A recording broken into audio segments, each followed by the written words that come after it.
Hello friends, मैं रविंद्र मिश्रा। आज हम आप लोगों के लिए स्काडा पे कुछ वीडियोस बनाने जा रहे हैं। तो आज हमारा ये फर्स्ट वीडियो है स्काडा के ऊपर, जिसमें हम इंट्रोडक्शन टू स्काडा स्काडा के बारे में हम जो है थोड़ा सा सीखेंगे। स्काडा क्या होता है। तो अगर हम देखें तो स्काडा जो है क्या होता है, सॉफ्टवेयर होता है। वैसे एक्चुअल में स्काडा तो पूरा सिस्टम होता है, क्योंकि सॉफ्टवेयर तो जरूरी नहीं है कि आपके प्रोसेस में पीएलसी लगा है तो वहाँ पर आपका जो है स्काडा हो। लेकिन अगर स्काडा है तो कोई ना कोई इसकी जो डाटा होगा वो किसी कंट्रोल सिस्टम से आएगा, कंट्रोलर से आएगा, या सारा चीज़। तो इसमें सॉफ्टवेयर भी हो गया, नेटवर्क भी हो गया, बहुत सारी चीज़ों को मिला के बनता है। लेकिन स्काडा का जो पैकेज आप परचेज करोगे तो ये एक सॉफ्टवेयर होता है। तो स्काडा सॉफ्टवेयर जो है, आप जो है इसको एक कंप्यूटर या लैपटॉप में आप इंस्टॉल करोगे, वर्क स्टेशन में इंस्टॉल करोगे। तो इस स्काडा का जो है यहाँ पर जो है फुल फॉर्म ही है supervisory control and data acquisition system. तो हम क्या करते हैं स्काडा के अंदर, पूरे सॉफ्टवेयर पूरे प्रोसेस का, जैसे हमारा कोई प्लांट है, उसके अंदर जो पंप लगे हैं, ब्लोअर लगे हैं, बॉयलर लगे हैं, इनलेट है, आउटलेट है, तो उन पूरे प्रोसेस का जो है हम graphics, symbols, mimics SCADA software के अंदर हम डेवलप करते हैं। जो डॉक्यूमेंट्स कुछ होते हैं, जैसे पीएनआईडी, पाइपिंग एंड इंस्ट्रूमेंट डायग्राम, या प्रोसेस एंड इंस्ट्रूमेंट डायग्राम, या आपका इलेक्ट्रिकल ड्राइंग। तो ड्राइंग के हिसाब से हम वो स्क्रीन तैयार करते हैं, जो जहाँ जैसे अरेंज है उसको स्क्रीन तैयार करते हैं, और उसमें हम कंपैटिबल एनिमेशन अप्लाई कर देते हैं। जैसे कोई मूव कर रहा है, कोई रोटेट कर रहा है, कोई कहीं फिल हो रही है, ड्रेन हो रहा है, जो कुछ एक्टिविटीज चल रहे हैं प्रोसेस में, उसको हम वैसा एनिमेशन अप्लाई कर देते हैं। तो फुल फॉर्म का पहला टर्म्स का रहा है सुपरवाइजरी, यानी हमारे पास किसी प्रोसेस का स्काडा सिस्टम है तो एक सिंगल सिस्टम से हम control room, central control room में बैठ के इंटायर साइट्स को मॉनिटर कर सकते हैं। सुपरवाइजर का काम क्या होता है, मॉनिटर करना, कौन क्या कर रहा है लाइव। जैसे आपका प्रोसेस के केस में अगर देखें तो आपका सेट पॉइंट क्या है, वो कोई वैल्यू अपडेट हो रही है, रीड राइट कर, या आपका जो भी है, मतलब हम कर सकते हैं। तो मॉनिटर कर रहे हैं, मॉनिटर करना बड़ी बात नहीं थी। सेकंड टर्म है कंट्रोल भी कर सकते हैं, यानी हमें पता चल रहा है फील्ड में कोई पंप है वो ऑफ है, ऑन करना है, यहीं से हम कंट्रोल रूम से क्लिक करें, पंप ऑन हो गया। कोई हमारा टेम्परेचर का या प्रेशर का कोई सेट पॉइंट है, सेट पॉइंट को यहीं हमने क्लिक किया, अपडेट हो गया। तो हम मॉनिटर कर सकते हैं एज वेल एज कंट्रोल भी कर सकते हैं। और कंट्रोल के साथ साथ डेटा एक्विजिशन, डेटा एक्विजिशन में होता है प्राप्त करना। हम डेटा को एक्वायर कर सकते हैं, प्राप्त कर सकते हैं। जैसे कोई रिपोर्ट प्रिंट आउट करना है, कोई अलार्म की हिस्ट्री लेना है, तो हम ये सारा काम स्काडा सिस्टम से कंट्रोल रूम में बैठ करके कर सकते हैं। तो सुपरवाइजरी, इसका फुल फॉर्म हो गया supervisory control and data acquisition system. तो अभी क्या है, मैं इसका जो एक स्टैंडर्ड डिफिनीशन समझने की कोशिश करते हैं। तो यहाँ बताया जा रहा है कि the terms SCADA usually refer to centralize system, यानी स्काडा एक सेंट्रलाइज सिस्टम है which monitor and control entire sites from central control room, CCR. यानी एक सिंगल सिस्टम से आपका जो है हम इंटायर साइट्स को मॉनिटर कंट्रोल कर सकते हैं कंट्रोल रूम में बैठ करके। और इसमें जो है most control action are performed automatically by RTU, मतलब remote terminal unit, or by PLCs, आपका जो है प्रोग्रामेबल लॉजिक कंट्रोलर। तो आपका डाटा सीधा जो है पीएलसी कंट्रोलर से, या फिर आपका जो है रिमोट टर्मिनल यूनिट से, वहां से सीधा आपका जो है डाटा आ जाता है। दूसरे उसमें जो है ये कहा गया है कि SCADA system operation involves real time data exchange from field devices such, जैसे फील्ड डिवाइसेस यानी रियल टाइम डाटा एक्सचेंज कर सकते हैं फील्ड डिवाइसेस से, as well as with other control system such as DCS, जिसको आप कहते हैं distributed control system, and PI process. आपका पीआई का मतलब है प्लांट इंफॉर्मेशन। तो प्लांट इंफॉर्मेशन या डिस्ट्रीब्यूटेड कंट्रोल सिस्टम, आप उसके थ्रू आपका जो पूरा ये फिर उसकी वैल्यू को लाइव आप देख पा रियल टाइम डाटा एक्सचेंज कि कोई आपका सेटिंग जो है अपडेट हो रही है, रीडिंग आ रही है आपका, वो सारा कुछ यहाँ से आप कर सकते हो। फिर आगे हम देखते हैं कि स्काडा सॉफ्टवेयर के कुछ फीचर्स होते हैं, यानी किसी भी कंपनी का कोई भी स्काडा होगा तो स्काडा सॉफ्टवेयर के कुछ फीचर्स होते हैं। तो अगर हम फीचर्स की बात करेंगे तो स्काडा के ये कुछ कॉमन फीचर्स होते हैं, और उस फीचर्स को हम वन बाय वन समझने की कोशिश करते हैं, और ये सारे फीचर्स हम जो है प्रॉपर जो है परफॉर्म करके देखने वाले हैं, प्रॉपर जो है वन बाय वन इन सबको हम अपने हाथ से करके देखने वाले हैं। तो जैसे पहला फीचर्स यहाँ बताया गया है कि डायनेमिक प्रोसेस ग्राफिक्स या GUI, आपका ग्राफिकल यूजर इंटरफेस। तो हम स्काडा सॉफ्टवेयर के अंदर क्या करते हैं, हमारे पास कोई प्रोसेस है, कोई प्लांट है, उस पूरे प्रोसेस का, पूरे प्लांट का हम स्काडा सॉफ्टवेयर के अंदर ग्राफिक्स, सिंबल्स, मिमिक डेवलप करते हैं, और रिक्वायरमेंट के हिसाब से हम उसमें एनिमेशन अप्लाई कर देते हैं, और वो एनिमेशन हमें रियल टाइम में डायनेमिक रूप में रन करते हुए दिखता है।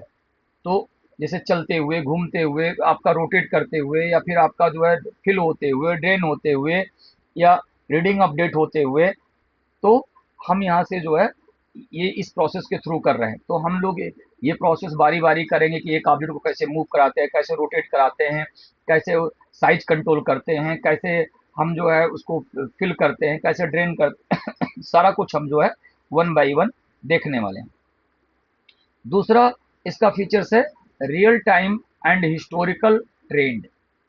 तो ट्रेंड का जो मीनिंग है, ट्रेंड वर्ड का जो मीनिंग है, ट्रेंड का मतलब होता है graphical representation of data in time के रिस्पेक्ट। टाइम ट्रेंड है तो टाइम के रिस्पेक्ट में अगर आपकी वैल्यू चेंज हो रही है तो आप उसको ग्राफ के फॉर्म में देख सकते हो। जैसे अगर आपका कोई क्रिकेट मैच ही हो रहा है, 20-20 या 50-50 का मैच हो रहा है, अब मान लो 50-50 ओवर्स के मैच हैं, और हर ओवर के रन्स को अगर मेमोराइज करना हो दोनों टीमों के, तो 100 ओवर के उसको मेमोराइज करके कौन आगे है कौन पीछे है वो आप बताना मुश्किल होता है।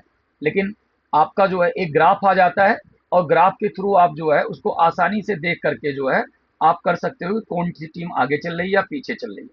तो ट्रेंड में क्या होता है कि आपका एक जो है यक्स डिवीजन जो होते हैं, यक्स जो एक्सिस होता है उस पर आपका टाइम डिवीजन होता है, क्योंकि ट्रेंड जो है टाइम के रिस्पेक्ट में होता है। तो यक्स एक्सिस आपका टाइम डिवीजन होता है, और वाई एक्सिस पे आपकी वैल्यू होती है। अब उसमें ट्रेंड दो टाइप का होता है, एक रियल टाइम ट्रेंड होता है, टाइम तो कभी आपका रुकता नहीं है, टाइम लगातार चलता रह रहा है। तो मान लो कोई फ्लैक्चुएशन आया या कोई वैल्यू कांस्टेंट चल रहा है या कुछ भी चल रहा है, तो मान लीजिए एक ये टाइम का एक रेंज लेते हो, जैसे इसको जो टाइम स्पान बोलते हो या टाइम रेंज बोलते हो, जो हम इसको प्रैक्टिकली जब देखेंगे तो और ज़्यादा हम इसके बारे में डिस्कस करेंगे। जस्ट जस्ट अभी हम आपको समझा देते हैं कि जैसे मान लो हमने एक 10 सेकंड के लिए ग्राफ लिया या 10 मिनट के लिए ग्राफ लिया या 1 आवर का ग्राफ लिया, तो ये जो फर्स्ट सेकंड पे ग्राफ आया था, वो टाइम जैसे जैसे अपडेट हो रहा है वो आगे खिसकता जा रहा है। तो ये कहीं ना कहीं 10 सेकंड पे ये ग्राफ रहेगा, लेकिन जैसे ये 11 सेकंड आएगा तो फर्स्ट सेकंड पे जो डाटा आएगा वो रीच होता रहेगा। यानी करंट जो टाइम स्पान है 10 सेकंड है, तो करंट 10 सेकंड में जो भी एक्टिविटीज हुई हैं वो कांस्टेंट चल रहा है, नॉर्मल चल रहा है, वो आपका जो है यहाँ पर शो होगा। और जो टाइम निकल गया वो निकल गया। लेकिन अगर आप हिस्टोरिकल ट्रेंड कॉन्फ़िगर करते हो तो ये पूरा रिकॉर्ड रहेगा, यानी सालों पुराना रिकॉर्ड।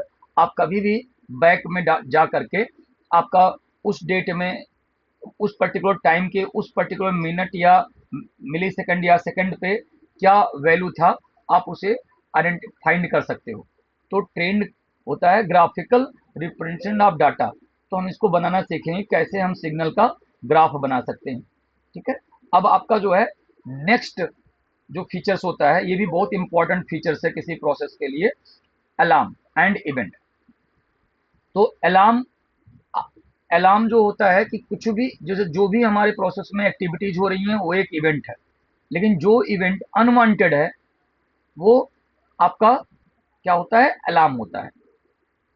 कभी भी मतलब जैसे कोई सेट पॉइंट या कोई भी सब कुछ जैसा हमने सोचा था, जैसा कॉन्फ़िगर किया हुआ है उसी तरीके से चल रहा है, तो हमें ये सिस्टम हमारा हेल्दी है, नॉर्मल है, कोई अलर्ट नहीं मिलना चाहिए। लेकिन जैसे ही कोई हमारा सेट पॉइंट वगैरह डिस्टर्ब होता है, कोई भी एबनॉर्मलिटीज आती है, तो टाइम रहते हमें पता चल जाना चाहिए, जिससे उसकी वजह से जो होने वाला लॉस है, जो ब्रेकडाउन है, उसको हम रोक सकें। तो अलार्म जो होता है वो दोनों टाइप के सिग्नल में होता है, जैसे डिजिटल टाइप के सिग्नल में भी होता है, एनालॉग टाइप के सिग्नल में भी होता है। अब डिजिटल टाइप का सिग्नल जो है, जैसे मान लो ऑन हुआ, ऑफ हुआ, जैसे ऑन ऑफ हो रहा है, तो इसमें जो है जैसे एक स्विच है, तो स्विच की दो ही जब कंडीशन है, तो या तो वो नॉर्मल कंडीशन में है, या तो स्टेट चेंज हुआ तो अलार्म की कंडीशन में है। तो एक कंडीशन को, चाहे ऑफ कंडीशन को या ऑन कंडीशन को, एक को हम नॉर्मल मानेंगे, जैसे ही वो स्टेट चेंज हुआ तो हम अलर्ट अलर्ट मान लेंगे। वो जैसे हमने स्विच ऑन अगर हमारे सिस्टम के लिए नॉर्मल है तो स्विच ऑफ नहीं होना चाहिए, ऑफ होते ही अलर्ट मिल जाए। स्विच ऑफ नॉर्मल है तो स्विच ऑन होते ही अलर्ट मिल जाए। अब लेकिन अगर हम एनालॉग अलार्म की बात करेंगे, तो एनालॉग अलार्म जो है कई टाइप का हो सकता है, यानी डिजिटल में या तो नॉर्मल है या तो अलार्म है, लेकिन एनालॉग अलार्म कई टाइप का हो सकता है। जैसे मैं एक एग्जांपल के साथ हम लोग समझने की कोशिश करते हैं। जैसे मेरा एक टेम्परेचर का बैंड है, जैसे एक हमारा टेम्परेचर पे डिपेंडेंट प्रोसेस है, और उस टेम्परेचर के लिए मान लीजिए ये जो टेम्परेचर का बैंड है, लो टेम्परेचर 30 होना चाहिए, 30 डिग्री सेंटीग्रेड, और उसके लिए जो है हाई टेम्परेचर है वो मान लीजिए 70 डिग्री सेंटीग्रेड है, 70 डिग्री सेंटीग्रेड है। तो ये अगर टेम्परेचर मेंटेन है तो वो प्रोसेस हमारा हेल्दी कंडीशन में, नॉर्मल कंडीशन में है, तो वो प्रोसेस हमारा क्या है, नॉर्मल कंडीशन में है। लेकिन अगर ये ये इस रेंज से बाहर होता है तो हमें अलर्ट मिल जाना चाहिए। तो इसके लिए हमने क्या किया, एक हीटिंग एलिमेंट, मान लीजिए एक हीटिंग एलिमेंट, एक हीटर को हमने लगाया, और हीटर से हमने एक हीटर की दो कंडीशन होगी, या तो ये हीटर ऑफ होगा और या तो ये हीटर ऑन होगा। ये हीटर की दो कंडीशन होगी, या तो हीटर ऑफ ऑफ होगा या तो हीटर ऑन होगा। तो हमने क्या किया, हीटिंग एलिमेंट से, और एक इसको मेजर करने के लिए एक टेम्परेचर सेंसर लगा दिया, मान लो जो एक आरटीडी लगा दिया, एक आरटीडी लगा दिया, टेम्परेचर सेंसर लगा दिया। अब टेम्परेचर सेंसर जो है इस हीट को डिटेक्ट कर रहा है, या कोई कोई भी जैसे आरटीडी है, थर्मोकपल है, कोई भी है, तो हमारा जो है ये हीट को डिटेक्ट कर रहा है।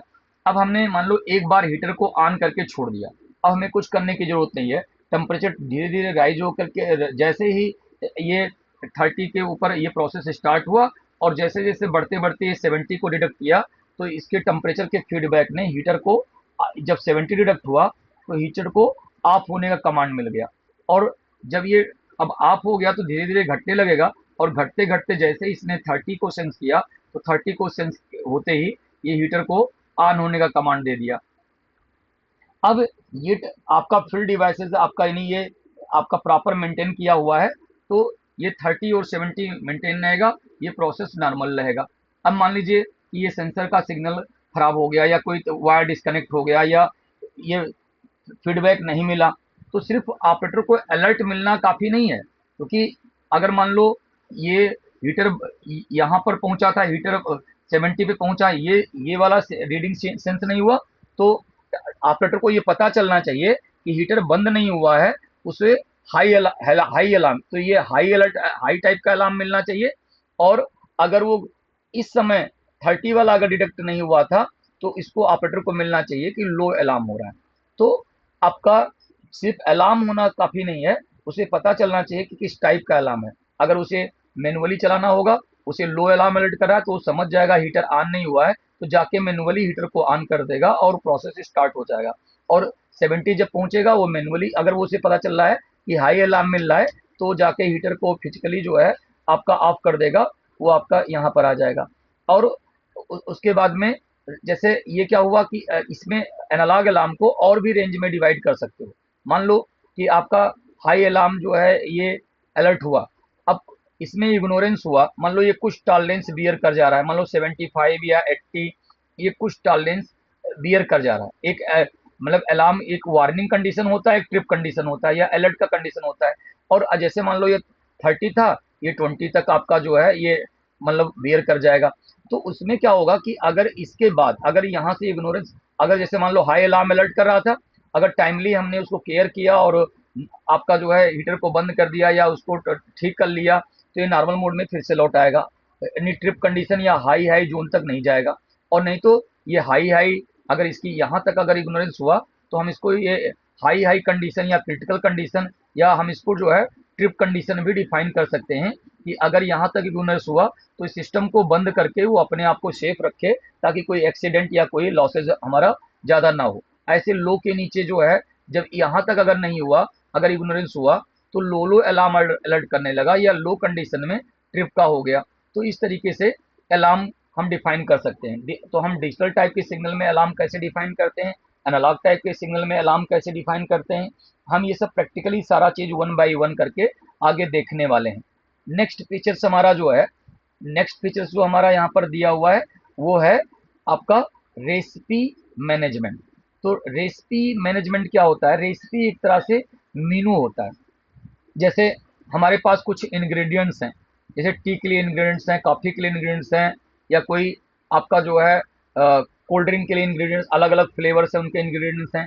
तो कुछ इंग्रेडिएंट्स को यूज करके, जैसे अगर हमारा नॉर्मल एक ऑफिस का, जैसे कॉफ़ी मशीन का एग्जांपल लें, एक कॉफ़ी मशीन में जो है वाटर एक ही जगह से आता है, एक ही मशीन से आपको, लेकिन अंदर जो है अलग अलग आपका जो कंटेनर्स में अलग अलग इंग्रेडिएंट्स रखे हुए हैं। मिल्क पाउडर रखा हुआ है, कॉफ़ी पाउडर रखा हुआ है, आपका जो है लेमन का पाउडर रखा हुआ है, अलग अलग फ्लेवर जब बन रहे हैं, तो अगर हमने टी के बटन को कमांड दिया है, तो टी के क्या क्या इंग्रेडिएंट्स हैं, वो इंग्रेडिएंट्स जो है किस किस रेशियो में मिलेंगे, वो हमें पता चलना चाहिए। अगर कॉफ़ी का किया है तो कॉफ़ी के इंग्रेडिएंट्स क्या क्या हैं वो पता चलना चाहिए। तो अगर टी का प्रोडक्शन हो रहा है तो हमें टी की डिटेलिंग होनी पता डिस्प्ले पे आनी चाहिए। अगर कॉफ़ी का हो रहा है तो कॉफ़ी का होना चाहिए, ब्लैक टी का हो रहा है तो ब्लैक टी का होना चाहिए। तो इस तरीके से हम डिफरेंट डिफरेंट इंग्रेडिएंट्स को यूज करके हम रेसिपी मैनेज कर सकते हैं, जो हम प्रैक्टिकली देखेंगे तो और ज़्यादा क्लियर होगा। फिर हमारा नेक्स्ट फीचर्स है डिवाइस कनेक्टिविटी। स्काडा सॉफ्टवेयर का ये फीचर्स होता है कि आपको इसको किसी भी एक्सटर्नल डिवाइसेस के साथ जोड़ सकते हो। अगर डिवाइस कनेक्टिविटी का फीचर्स ना होता तो आप पीएलसी स्काडा कम्युनिकेशन या रिमोट टर्मिनल का डाटा या आपका डीसीएस का डाटा स्काडा के अंदर रीड या राइट नहीं कर पाते।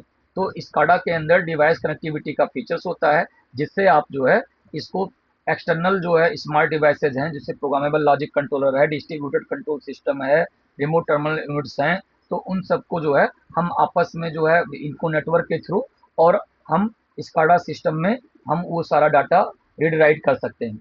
और नेक्स्ट फीचर्स स्काडा का होता है डेटाबेस कनेक्टिविटी। अब डेटाबेस डेटाबेस जैसे जैसे आपका जो है माइक्रोसॉफ्ट एक्सेल है, आपका जो है आपका एसक्यूएल है, एक्सेस है, तो अलग अलग डाटाबेस फाइलें हैं। तो हमें कोई रिकॉर्ड को स्टोर करना है तो हम इनका जो है, जैसे कोई इंफॉर्मेशन आया उस इंफॉर्मेशन को हम जो है डाटाबेस की जो फाइल्स हैं उनसे हम लिंक कर सकते हैं। तो डाटाबेस कनेक्टिविटी का एसक्यूएल, एक्सेस या अदर बिजनेस सॉफ्टवेयर जो हैं उनसे हम इनके डाटा को जोड़ सकते हैं, कनेक्ट कर सकते हैं। और आपका फिर नेक्स्ट फीचर्स होता है सिक्योरिटी मैनेजमेंट। अब जैसे हम जस्ट लाइक जैसे जीमेल यूज करते हैं, हमारा भी जीमेल में अकाउंट है, आपका भी जीमेल में अकाउंट है। अब आपका जो है अगर सेम वे से मैंने अगर अपनी आईडी अपना पासवर्ड डाला हुआ है तो मेरा जो अकाउंट है वो ओपन होके आता है। अपने अपनी आईडी अपना पासवर्ड डाला तो आपका अकाउंट होके आता है। अब स्काडा सिस्टम इंटायर साइट्स को, इंटायर प्लांट्स को कंट्रोल मैनेज करने के लिए यूज किया जाता है। अब इसमें अलग अलग बैकग्राउंड के लोग होते हैं, अलग अलग लेवल के होते हैं। अब जैसे सिक्योरिटी हम क्यों यूज करते हैं? टू प्रिवेंट अनएथराइज एक्सेस, यानी अनएथराइज एक्सेस से अपने सिस्टम को हमें बचाना है, तो हम उसके लिए जो है यूज करते हैं सिक्योरिटी सिस्टम। हम मल्टी लेयर की सिक्योरिटी भी यूज कर सकते हैं। जैसे हमारा स्काडा का स्क्रीन एक ही है, एक ही सिस्टम है, लेकिन उसको यूज करने वाला एक ऑपरेटर या टेक्नीशियन है जो अनस्किल्ड है या कम स्किल्ड है, और आपका जो है उसी को यूज करने वाला एक इंजीनियर या सुपरवाइजर है। तो जब आपका जो है स्काडा मतलब जब आपका ऑपरेटर लेवल का पर्सन है तो उसे केवल जो है व्यू करने का हम एक्सेस देंगे, कि मतलब वो जो प्रोसेस वेरिएबल्स आ रहे हैं, पैरामीटर्स आ रहे हैं, उनको देख तो पाए, मॉनिटर तो कर पाए, लेकिन उसमें कोई तरह की एडिटिंग ना कर पाए, चेंज ना कर पाए, क्योंकि उसे वो अनस्किल्ड पर्सन है, उसको नहीं आइडिया है कि क्या करना है। तो लेकिन सब सेम स्किल को आप इंजीनियर ने, सुपरवाइजर ने अपने पासवर्ड से लॉगिन किया, तो वो जो है एडिटेबल हो जाए, यानी वो एडिट कर पाए। तो हम मल्टी लेवल की भी सिक्योरिटी यूज कर सकते हैं। तो हम इसको जब आगे हम सिक्योरिटी टॉपिक पढ़ेंगे फीचर्स में, तो हम इसको करके देखने वाले हैं कि कैसे होता है। फिर नेक्स्ट आपका है स्क्रिप्ट फॉर लॉजिक डेवलपमेंट। अब स्क्रिप्ट, जैसे स्क्रिप्ट क्या होता है, एक तरह से ये प्रोग्राम ही होता है, छोटे छोटे इफ देन एल्स आपका यानी कंडीशंस लगा करके आप जो है छोटे छोटे प्रोग्राम लिख सकते हैं। जैसे मान लीजिए मेरे पास अभी कोई, हम स्काडा जब पढ़ने जा रहे हैं अभी, और अभी हमारे पास कोई कंट्रोलर नहीं है, कोई आरटीयूज नहीं है, कोई डीसीएस नहीं है, तो हम उसको एक ऑफलाइन में कोई या किसी को हम डेमो प्रेजेंटेशन करना चाहते हैं, तो हम जो सिग्नल या टैग बनाएंगे उसमें हम जो है छोटे छोटे स्क्रिप्ट, छोटे छोटे प्रोग्राम लिख देंगे, तो हम उसको जो है उसको हम लाइव फॉर्म में देख सकते हैं। तो कैसे ये करते हैं हम आगे देखने वाले हैं। तो ये कुछ कॉमन फीचर्स हैं, यानी हम अगर हमारे पास स्काडा है तो ये सारे फीचर्स हम, जैसे डायनेमिक प्रोसेस ग्राफिक्स हो गया, real time and historical trend हो गया, अलार्म एंड इवेंट हो गया, रेसिपी मैनेजमेंट हो गया, डिवाइस कनेक्टिविटी हो गया, डाटाबेस कनेक्टिविटी हो गया, सिक्योरिटी मैनेज करना हो गया, आपका स्क्रिप्ट डेवलपमेंट हो गया, ये सारी चीज़ें हम वन बाई वन करके देखने वाले हैं। अब हम आगे थोड़ा सा और इसके बारे में और डिटेल में जानते हैं। नेक्स्ट जो हम डिस्कस करने वाले हैं स्काडा के बारे में, वो है लाइसेंसिंग कॉन्सेप्ट। जैसे आप एक स्काडा जब परचेज कर रहे हो, तो उसको खरीदने के लिए, परचेज करने के लिए आपको जो है उसका कुछ चीज़ों को ध्यान में रखना होगा लाइसेंस लेते समय। तो इसके जो है दो टाइप का लाइसेंसिंग कॉन्सेप्ट होता है। आपका एक तो होता है कि टैग बेस्ड लाइसेंसिंग। टैग क्या होता है, जैसे एक हम पीएलसी वगैरह की टर्मिनोलॉजी में कहते हैं इनपुट आउटपुट, यानी कितने हमारे पास इनपुट हैं, कितने आउटपुट हैं। तो ऐसे ही जो है यहाँ पर सॉफ्टवेयर की लैंग्वेज में, जैसे स्काडा हो गया, एचएमआई हो गया, या कुछ आजकल जो इस बड़े बड़े कंट्रोलर्स आते हैं, वहाँ भी हम जो है सिग्नलिंग के लिए जो है टैग टर्मिनोलॉजी यूज करते हैं। तो टैग हमारा नेम्ड एरिया होता है ऑफ द सॉफ्टवेयर मेमोरी या कंट्रोलर्स मेमोरी, जहाँ पर वेयर डाटा इज स्टोर। तो आगे अभी हम इसके बारे में डिटेल में डिस्कस करने वाले हैं नेक्स्ट नेक्स्ट उसमें। तो ये टैग बेस्ड लाइसेंसिंग, तो टैग का मतलब कि जैसे एक कितने हम हमें नहीं, हमें ये देखना है कि कितने इनपुट आउटपुट, यानी टैग मतलब कि कितने एड्रेस आपको डिफाइन करना है, तो टैग बेस्ड लोगे। और दूसरा होता है डिस्प्ले, यानी विंडो यानी स्क्रीन, कितने स्क्रीन या कितने डिस्प्ले आप बनाओगे। जैसे एक बड़ा सा प्रोसेस प्लांट है, तो सारा एक स्क्रीन पे तो एनिमेशन नहीं आएगा, तो हमें जैसे अलग अलग, जैसे एक ओवरव्यू स्क्रीन हो गया, एक आपका पैकेजिंग एरिया का हमारा अलग बन गया, या फिर आपका आपका असेंबली एरिया का अलग बन गया, तो अलग अलग जैसे या टैंक सेक्शन का अलग बन गया। तो हमारे पास जो भी वहाँ पर प्रोसेस में चीज़ें यूज हो रही हैं, तो अलग अलग सेक्शंस के लिए, अलग अलग यूनिट्स के लिए हम अलग अलग जो है हमें स्क्रीन की डिस्प्ले की ज़रूरत होगी, जो हम लोग आगे देखेंगे। तो हमें वो देखना है कि ये कितने टैग हमारे यहाँ पर यूज हो रहे हैं, या कितने स्क्रीन हमें बनाने की ज़रूरत पड़ सकती है। तो उसके अकॉर्डिंग एक तो लाइसेंसिंग होता है, और दूसरा होता है कि स्काडा का एप्लीकेशन वाइज भी हमें देखना होता है लाइसेंसिंग के लिए। इसके लिए भी एप्लीकेशन वाइज भी लाइसेंस की रिक्वायर्ड होती है। अब जैसे क्या है कि मैं एक नॉर्मल हमारा एक प्रोसेस है, मैंने अपना डॉक्यूमेंट्स या डिटेल्स स्काडा डेवलपर को दे दिया। अब उसने क्या किया, स्काडा डेवलप करके हमें उसका रन टाइम बना के दे दिया, रन टाइम पैकेज। ये कंप्लीट पैकेज नहीं होता है। तो जो भी स्काडा डेवलपर में हमने हमें फैसिलिटीज़ दी है, उस फैसिलिटीज़ को हम यूज कर पाएंगे, यानी उसे हम रन करा के देख पाएंगे, और उसको हम अपने नेटवर्क में जोड़ पाएंगे। उसमें किसी भी टाइप की एडिटिंग पॉसिबल नहीं है। मतलब जो अगर हमें सिंबल पसंद नहीं आ रहा है, या हमें कुछ उसमें और ऐड या सब्ट्रैक्ट करना है, तो वो हमारा, क्योंकि वो डेवलप एडिट का फैसिलिटीज़ नहीं मिला है, तो हम वो नहीं कर पाएंगे। वो डेवलपर के पास फिर से हमें भेजना पड़ेगा जिसके पास कंप्लीट पैकेज है। और जो कंप्लीट पैकेज है जो हम लोग प्रैक्टिस करेंगे, वो आपका कंप्लीट पैकेज पे करेंगे कि जिसमें हम जो सोचते हैं, जो हम चाहते हैं, हम अपनी रिक्वायरमेंट के अकॉर्डिंग हम खुद डेवलप करेंगे। डेवलपमेंट डेवलपमेंट का फीचर्स इसमें होगा, और जो हमने डेवलप किया है उसको हम रन टाइम में रन करके देखेंगे, और उसको हम अपने नेटवर्क में ऐड करेंगे, जोड़ेंगे। तो ये जो कंप्लीट पैकेज होता है, इसमें भी कई टाइप के आते हैं। जैसे एक होता है स्टैंड एलोन स्काडा, यानी सिंगल यूजर के लिए सिंगल वर्क स्टेशन आप बना रहे हो। जैसे एक लाइन लेवल पे, एक प्लांट लेवल पे एक सिंगल आपका जो है एक वर्क स्टेशन है, उसी के साथ अटैच हुआ है। और दूसरा होता है कि जैसे आप server client and development, server and client development, यानी सर्वर और क्लाइंट बना करके जो है आप सर्वर क्लाइंट आप बना सकते हो। जैसे इसमें, जैसे मान लीजिए कोई बड़ी बड़ी जैसे एमएनसीज हैं। अब एमएनसीज के जो यूनिट्स होते हैं वो कई स्टेट, कई सिटी, आपका कई कंट्री में होते हैं। या जैसे मान लीजिए आपका एक ही इंडस्ट्री, एक ही मतलब एक ही कंट्री में है, लेकिन उसके यूनिट्स जो है कई डिस्ट्रिक्ट में है, कई स्टेट्स में है, तो कई जगहों पे मतलब हैं। तो आप एक लाइन लाइन लेवल का स्टूडेंट स्काडा हो सकता है, पूरे प्लांट के लिए एक स्काडा हो सकता है, या फिर अगर आपका कई सारे प्लांट हैं तो उसके अंदर भी अपना स्काडा हो सकता है। और वो सारे स्काडा जो है जब मैनेजमेंट लेवल पे आएंगे, कॉर्पोरेट लेवल पे आएंगे आपका, या तो उसमें हमारा ये सर्वर क्लाइंट टाइप का स्काडा आप यूज कर सकते हो। मतलब बनाना, डेवलप करना तो सब सेम रहेगा, बस उसमें जो है अलग अलग जो है क्या होगा, नेटवर्किंग कैपेबिलिटी बढ़ जाएगी।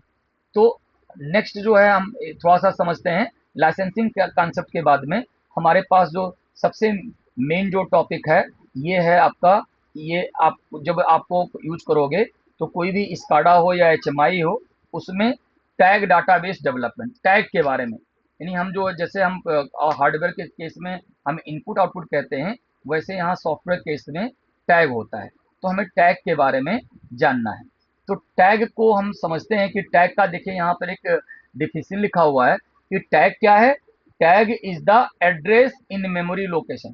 टैग जो है एक एड्रेस है आपके स्काडा सॉफ्टवेयर की मेमोरी लोकेशन में। अगर यही पीएलसी वगैरह का टैग होता तो आपका जो है कंट्रोलर की मेमोरी में, तो आपका जो है टैग क्या है, एक एड्रेस है in memory location to store the value of, आपका जो है ये किसके लिए यूज होता है, to store the value of signal. And use किसके लिए होता है, फॉर कनेक्टिविटी। तो यहाँ सिंपल सा लिखा हुआ है कि tag is the address in memory location, इसके लिए to store the value of signal and used for connectivity. तो आपका जो है ये कनेक्टिविटी के लिए यूज होता है। जैसे आप कोई सोशल मीडिया पे कोई इमेज पोस्ट करते हो तो उस पर टैग करते हो, टैग आपका उसको डिस्क्राइब करते हो। और जैसे बहुत सारे टैग को जो है हम एक स्टोर करते हैं तो वो टैग नेम डिक्शनरी होता है। तो the tag name dictionary contains information about type of tag. तो उसके अंदर जो टैग्स आप बने हैं तो वहाँ पर वो कौन सा एनालॉग है, कौन सा डिजिटल है, कौन सा मैसेज है, तो वो रिकॉर्ड्स टैग नेम डिक्शनरी के अंदर होगा। अब टैग का टाइप, कितने टाइप के टैग होते हैं, तो टैग को हम दो तरीके से डिफाइन कर सकते हैं। पहला तो डाटा के टाइप के हिसाब से हम टैग को डिफाइन कर सकते हैं। तो डाटा के टाइप के हिसाब से हम टैग को तीन तरह से डिस्क्राइब कर सकते हैं, तीन तरह से डिफाइन कर सकते हैं। एक डिजिटल टैग, यानी डिजिटल टैग का मतलब क्या है, ऑन ऑफ, यानी ऑन ऑफ जो हो रहा है वो डिजिटल टैग आपका है।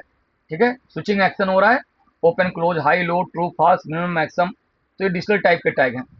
आपका एनालॉग, कंटिन्यूस चेंज हो रहा है, टाइम के साथ में वैरिंग नेचर के है, घट बढ़ रहा है, ये 0 to 10 वोल्ट है, 4 to 20 मिली एम्पियर है, तो आपके एनालॉग सिग्नल्स होते हैं, कंटिन्यूस सिग्नल्स होते हैं, है ना। और तीसरे टाइप का जो सिग्नल है, स्ट्रिंग लिखा हुआ है। तो स्ट्रिंग को जो है, टेक्स्ट या रिटर्न मैसेज को आप स्ट्रिंग कहते हो। जैसे कोई अल्फा न्यूमेरिक का करेक्टर लिखा है, कोई मैसेज करते हो, कोई चैटिंग करते हो, आपका कोई नंबर लिखते हो, तो ये सब जो है कोई भी अल्फा न्यूमेरिक जो है आपका जो है ये सिग्नल का है, इस सिग्नल को आप कहते हो स्ट्रिंग सिग्नल या आपका जो है मैसेज सिग्नल। अब इसमें दूसरे टाइप का जो है आपका, दूसरे टाइप का जो आप टैग को डिफाइन कर सकते हो, वो डाटा के सोर्स के हिसाब से, यानी वो टैग का जो है सोर्स क्या है, तो सोर्स के हिसाब से हम टैग को अगेन थ्री टाइप्स का डिफाइन कर सकते हैं। सबसे पहला जो है वो है, जो हम नीचे से समझते हैं, सिस्टम टैग। तो सिस्टम टैग क्या है कि जो सॉफ्टवेयर डेवलपर ने कुछ प्री डिफाइंड टैग बना रखे हैं। जैसे कैलेंडर का, यानी टाइम डेट का, कोई लॉग इन लॉग आउट का, कोई यूजर अकाउंट का, यानी सॉफ्टवेयर बनाते समय कुछ प्री डिफाइंड टैग आपको दिए जाते हैं, वो सिस्टम टैग कहलाते हैं। इन सिस्टम टैग को जरूरत पड़ने पे हम अपने अकॉर्डिंग यूज तो कर सकते हैं, लेकिन इस टैग को हम अपने हिसाब से एडिट या मॉडिफाई नहीं कर सकते। जो प्री डिफाइंड टैग है हम उसे यूज कर पाएंगे। दूसरा जो यूजर जो डिफाइंड टैग होगा जो हम लोग बनाएंगे सॉफ्टवेयर की मेमोरी में, वो दो टाइप का हो सकता है। एक तो आपका मेमोरी टैग या इंटरनल टैग।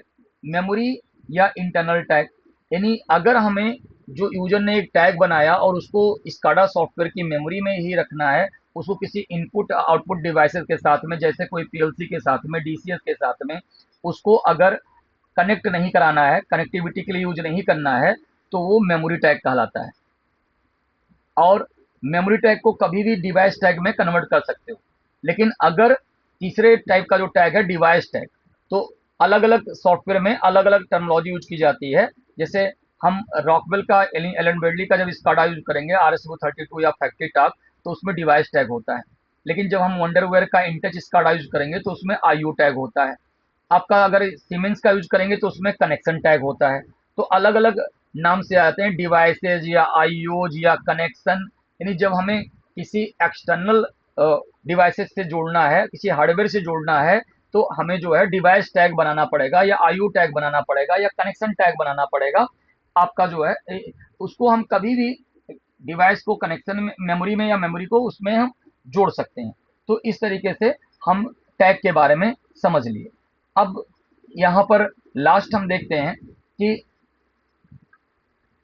स्काडा का यूजफुलनेस, यानी स्काडा यूज कहाँ कहाँ होता है और स्काडा के लीडिंग जो है, जो मैन्युफैक्चरर्स हैं वो कौन कौन से हैं। तो जैसे स्काडा को हम हर जगह पे यूज कर सकते हैं, जैसे प्रोडक्शन डिवीजन में, आपका जो है क्वालिटी डिवीजन में, मेंटेनेंस डिवीजन में, इंजीनियरिंग डिवीजन में, मैन्युफैक्चरिंग में, हर जगह पर हम स्काडा को मॉनिटरिंग, कंट्रोल और डाटा एक्विजिशन के लिए हम इनको यूज कर सकते हैं। जो उसमें एक्टिविटीज चल रही हैं उन डिविजन्स में, तो उसमें हम उसको लाइव कहीं भी कंट्रोल, सेंट्रलाइज कंट्रोल रूम से बैठ करके उसको हम मॉनिटर, कंट्रोल और उसका जो है डाटा डाटा एक्वायर कर सकते हैं। तो स्काडा सॉफ्टवेयर के वेरियस ब्रांड्स होते हैं। जैसे पीएलसी के बहुत सारे, एलन बेडली, सीमेंस, मित्सुबिशी, ओमनान, डेल्टा, ऐसे जो है स्काडा भी कुछ ब्रांड्स के यहाँ पर नाम लिखे हैं। जो अभी हम लोग, जो आगे हम ट्यूटोरियल बनाने वाले हैं, सबसे पहले आगे हम बहुत सारे ट्यूटोरियल वीडियो बनाएंगे, लेकिन अभी हम जो करेंगे वो इन्वेंसिस वंडरवेयर इंटच सॉफ्टवेयर है। वंडरवेयर इंटच सॉफ्टवेयर है, इन टच, जिसका 10.1 वर्जन हम लोग यूज करेंगे। तो इस इंटच के अलावा अभी सीमेंस का भी स्काडा आता है, WinCC, window control center. Allen Bradley का स्काडा होता है RS-232, या ये पुराना था, अब ये एब्सोल्यूट हो गया है। अब फैक्ट्री टॉक व्यू आता है, फैक्ट्री टॉक व्यू स्टूडियो नाम से आता है। साइट एडिशन, मशीन एडिशन उसमें पार्ट होते हैं। स्नाइडर ऑटोमेशन का बीजू साइटेक्ट आता है, जी फानुक का सिंप्लिसिटी आता है, डेल्टा का डाया व्यू आता है। तो इस तरीके से बहुत सारे स्काडा सॉफ्टवेयर होते हैं, जिसमें हम लोग जो है इसमें हम स्टार्ट जो करेंगे वो पढ़ेंगे वंडरवेयर इंटच से, जो आगे के ट्यूटोरियल्स में हम पढ़ने वाले हैं। अब अगर मैं आपको थोड़ा सा, जैसे ये हमने बताया, अब मैं आपको कुछ जैसे फोटोज से कंपेयर करके या उस तरीके से मैं आपको दिखाता हूँ। जैसे या यहाँ पर अगर हम जा रहे हैं, और एक मिनट, जैसे यहाँ से, जैसे हम एक ये इमेज जैसे निकालें यहाँ पर, तो यहाँ पर हमने इमेज निकाला। अब देखिए यहाँ पीएलसी का ये कंट्रोल पैनल है और ये स्काडा सिस्टम है। तो आपका जो जैसे अगर आपको सिर्फ वर्क डन करना है, टास्क कंप्लीट करना है, तो पीएलसी सेल्फ सफिशिएंट होता है। यानी पीएलसी आपका प्लांट में उस कंट्रोल पैनल के अंदर आपका वहीं पे लगा होगा, और उसमें जो है सारे जो इंस्ट्रूमेंट्स हैं, स्विचेस, सेंसर्स, वो सब वायर के थ्रू या नेटवर्क के थ्रू उसके इनपुट टर्मिनल पे आएंगे, डीआई या एआई टर्मिनल पे आएंगे, डिजिटल इनपुट या एनालॉग इनपुट टर्मिनल पे आएंगे। और जितने भी लोड्स हैं रिले, कॉन्टेक्टर वगैरह के through, lamp, pump, motor, heater, buzzer, hooter, siren, solenoid valve output terminal पे जुड़े होंगे। अब कब कौन सा चलना है, कौन सा बंद होना है, इसके अंदर लॉजिक लिखा होगा। तो इसके अंदर लॉजिक आपने लिखा है, लेकिन ये एक ब्लैक बॉक्स की तरह है।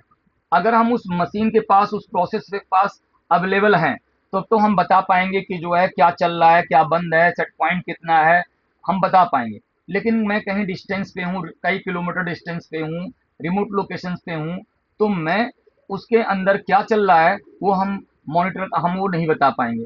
तो हम क्या करते हैं, उस पूरे प्रोसेस के अंदर जो एक्टिविटी हो रही है उसका हमने, जहाँ पर पंप है, वाल्व है, टैंक है, जो भी चीजें लगा हुआ है, उसको हम जो है जहां जहां जैसे अरेंज है प्रोसेस में, उनको उनका हम यहाँ पर सिंबल्स या ग्राफिक्स बनाए हैं। सेंट्रलाइज कंट्रोल रूम पे जो आपका स्काडा का स्क्रीन है, वहां पर हमने सारा कुछ बना रखा है। और उसके साथ में हम यहाँ से बैठ करके हम सारे प्रोसेस वेरिएबल को यहाँ से हम एक पॉइंट से रीड राइट कर पाएंगे। जरूरत पड़ने पे मॉडिफाई भी कर पाएंगे। अगर पीएलसी स्काडा कम्युनिकेशन किया गया है, नेटवर्किंग की गई है, तो हमारे पास स्काडा सिस्टम है, तो हम सेंट्रल कंट्रोल रूम में बैठ करके हमें साइट पे गए बिना हम चीज़ों को ऑपरेट भी कर पाएंगे, और उनकी क्या एक्टिविटीज हो रही हैं यहाँ पर लाइव एनिमेशन के साथ हम देख भी पाएंगे। लेकिन जैसे अगर हम यहाँ पर कुछ और, जैसे अगर ये देखते हैं, जैसे स्काडा अगर देखोगे तो स्काडा इस तरीके से जो है एक सेंट्रल कंट्रोल रूम, जैसे जैसे एक आपका वर्क स्टेशन होगा इस तरीके से। तो सेंट्रल कंट्रोल रूम में जो भी आपकी एक्टिविटीज हो रही होंगी, वो सारी एक्टिविटीज आपको जो है यहाँ पर आपको पता चलेगा। कहीं भी रिमोट लोकेशन से इंटायर साइट्स को आप यहाँ से सेंट्रल कंट्रोल रूम में सीसीआर से बैठ करके आप देख पाओगे। तो और भी कुछ हमें इमेजेस देखते हैं। जैसे ये अगर स्काडा का एक, जैसे कैसे इसका जो है लेयर है, कैसे किस लेयर में वहां तक पहुंचता है, तो देखिए सबसे पहले आपका जो है ये डिवाइस लेवल होता है। तो डिवाइस लेवल में रियल, जैसे प्रोक्सिमिटी सेंसर्स, डिफरेंट टाइप के सेंसर्स हो गए, प्रोक्सिमिटी सेंसर्स हो गया, लिमिट स्विच हो गया, या इंस्ट्रूमेंट्स हो गया। तो एक तो डिवाइस का लेवल है जहाँ पर आपके वो स्विचेस, सेंसर्स ये सब लगे होंगे। फिर फील्ड लेवल आ गया। फील्ड लेवल पे आपके उसके रिमोट आईओज हैं या बीएफडीज हैं, तो वो जो है जो डिवाइस लेवल पे जो चीजें लगी हैं, उनका सिग्नल पहले आईओज मॉड्यूल में या उस तरीके से गया। फिर कंट्रोल लेवल पे आया तो वहाँ पीएलसीज लगे हैं, आपका जो है अलग अलग कंपनी का नेटवर्किंग प्रोटोकॉल के थ्रू, जैसे ये एलन बेडली का है तो इथरनेट आईपी के थ्रू, या कंट्रोल नेट या डीएफ1 या अलग अलग प्रोटोकॉल के थ्रू जुड़ा हो सकता है। ये सीमेंस का है तो ये पीपीआई, एमपीआई, ये प्रॉफी बस या प्रॉफीनेट नेटवर्क पे जुड़े हो सकते हैं। तो यहाँ से कंट्रोल लेवल पे आएगा। तो यहाँ अगर आपको सिर्फ फिजिकली वर्क डन करना है, मॉनिटरिंग कंट्रोलिंग नहीं करना है, तो यहाँ तक तो आपको पूरा, कि जैसे इंस्ट्रूमेंट की रीडिंग या यहाँ इनपुट पे कनेक्ट है, और जो आउटपुट ये मोटर्स वगैरह लगे हैं, वो मोटर्स इसके आउटपुट टर्मिनल पे लगे हैं, और सेंसर्स इनपुट टर्मिनल पे लगे हैं। अंदर प्रोग्राम किया हुआ है, तो जैसा प्रोग्राम किया हुआ अगर वो सेंसर्स ऑपरेट होंगे तो ये लोड्स आपका स्टार्ट स्टॉप होंगे। तो लोड जब स्टार्ट स्टॉप होंगे तो इनके जो भी टास्क होंगे वो कंप्लीट होगा। लेकिन हम रिमोट लोकेशन पे बैठ करके हम इसको नहीं कर पाएंगे। तो फिर हमें सुपरवाइजरी एंड प्रोडक्शन लेवल पे जब आए तो यहाँ पर नेटवर्किंग के थ्रू हमारे पास, अगर मशीन लेवल, ऑपरेटर लेवल पे मॉनिटर कंट्रोल करना है तो हमारे पास एचएमआई होता है, ह्यूमन मशीन इंटरफेस। और अगर हमें पूरे प्लांट लेवल पे देखना होता है वर्क स्टेशन के साथ में, तो हमारा स्काडा सिस्टम होता है। अब इस लेयर के बाद हम इंटरप्राइजेज या इंफॉर्मेशन लेवल पे जाते हैं। जैसे कोई आपका बिजनेस लेयर, आपका ईआरपी है, एमईएस है, तो वहां पर जो है वो सारा, यानी हम जैसे सर्वर क्लाइंट जैसे हमने बात की थी, तो जैसे कोई स्टैंड अलोन स्काडा तो हमारा जैसे ये हो गया कि हमें एक मशीन लेवल पे, प्लांट लेवल पे करना है, तो लाइन लेवल पे करना है, तो हमारा ये अगर पे मशीन लेवल पे करना है तो एचएमआई से भी काम चल जाएगा। और अगर आपका जो है लाइन लेवल या प्लांट लेवल पे करना है तो हमारा स्टैंड अलोन स्काडा से काम चल जाएगा। और अगर मुझे इंटरप्राइज लेवल पे करना है तो उसमें एडवांस लेवल की नेटवर्किंग करके, सर्वर क्लाइंट यूज करके, हमें जो है ये सर्वर्स को यूज करके यहाँ से हम बिजनेस लेयर से या उस इंटरप्राइज लेयर से हम इंफॉर्मेशन लेवल से हम जुड़ सकते हैं। तो इस तरीके से जो है हमारा जो है स्काडा होता है। ये कुछ इमेजेस और भी देख सकते हैं, कि अगर एक आध इमेजेस अगर देखना चाहोगे तो जैसे ये इमेजेस है, तो इमेजेस में आपको सभी इमेजेस में कुल मिला करके ऐसे ही आपका दिया होगा कि आपका सेंसर एक्चुएटर बस है, फिर आपका फील्ड बस है, फिर आपका आपका जो है प्लांट बस है, फिर आपका मॉनिटरिंग बस है। तो इस तरीके से ये सारी चीज़ें जुड़े होंगे। जैसे हम यहाँ से जो है और भी इमेजेस एक आधे देखते हैं, तो ये सारा स्काडा जो है इस तरीके से होता है। जैसे हमें अलग अलग, जैसे कोई बीएमएस सिस्टम वगैरह होता है, तो एक होटल है, हॉस्पिटल्स हैं, मॉल्स हैं, अब उनमें बहुत सारे टावर 1, टावर 2 अलग अलग हैं। और उसमें बहुत सारे चीज़ें जैसे HVAC के सिस्टम लगे हुए हैं, हीटिंग वेंटिलेशन एयर सिस्टम लगा हुआ है, फायर सेफ्टी के सिस्टम लगे हुए हैं, लाइटिंग के एप्लीकेशंस लगे हुए हैं। तो ये सारी चीज़ें जो लगे हुए होते हैं, तो बीएमएस ऑपरेटर कहीं भी एक सेंट्रलाइज कंट्रोल रूम में बैठा हुआ है, कहीं वो बेसमेंट हो सकता है, कहीं वो ऊपर हो सकता है, कहीं पे बैठा हुआ है।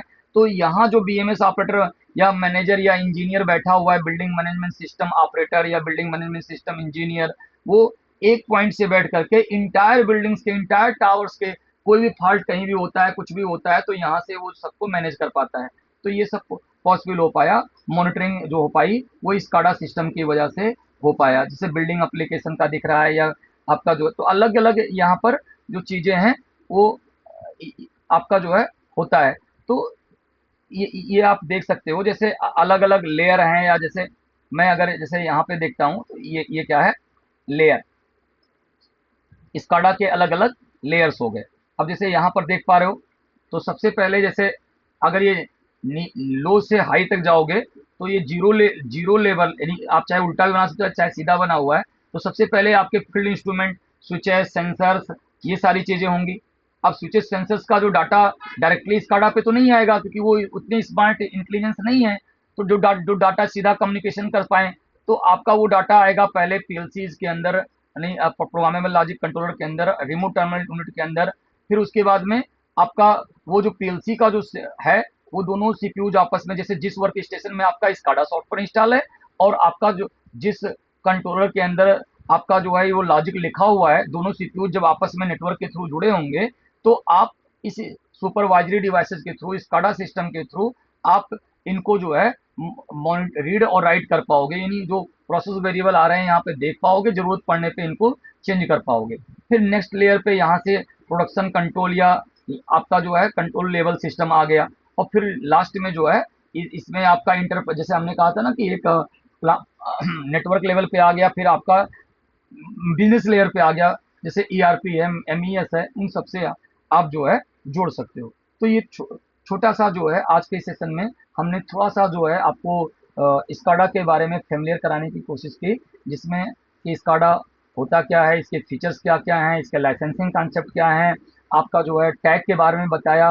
बाकी हम जो है कुछ भी नेक्स्ट जो सेकंड क्लास से जो हम लोग करने वाले हैं, वो सारा प्रैक्टिकली जो चीज़ें आपने देखा है फीचर्स वगैरह में, वो सब हम पूरा वन बाय वन परफॉर्म करके देखने वाले हैं। तो आज के वीडियो के लिए, आज के टॉपिक के लिए हम इतना ही रखते हैं। आप, थैंक यू फॉर वॉचिंग।